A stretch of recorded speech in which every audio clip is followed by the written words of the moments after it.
Hello everyone, welcome back to our new mini blog. দেখতেই পাচ্ছ আমাদের পাড়াতে ন্যাড়াপোড়া হচ্ছে।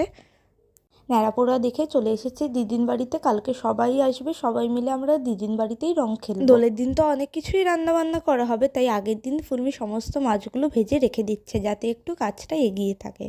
তুমি কি করবে? নাদুনি টিস্যু দিয়ে হাত মুছবে, আচ্ছা। এরকম ভাবে ধরবে, এরকম নাকটা শিটকাবে। এটা আমাকে কোন কাটলো এটা? কিন্তু তুমি তো নতুন রাঁধুনি না, তুমি তো বহু বছর ধরে রান্না করে খাওয়াতে। ফুলমি কিন্তু খুব ভালো রান্না করে, তবে ওর কাঁচা মাছ ধরতেও ভালো লাগে না আর মাছ রান্না করতেও তেমন একটা ভালো লাগে না।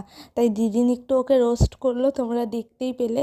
যাই হোক, এরপর আবার দেখা হচ্ছে পরের দিন সকালে। শুভ দোল পূর্ণিমার অনেক অনেক শুভেচ্ছা তোমাদের সকলকে। আশা করছি তোমরাও খুব সুন্দর করে এই দিনটা কাটিয়েছো। তোমরা কেমনভাবে কাটালে সেটা চাইলে আমাকে কমেন্টের মাধ্যমে জানাতেই পারো। আমিও জানতে পারলে খুব খুশিই হব। এই ভিডিওটা এই পর্যন্তই, নেক্সট পার্ট আসছে খুব তাড়াতাড়ি।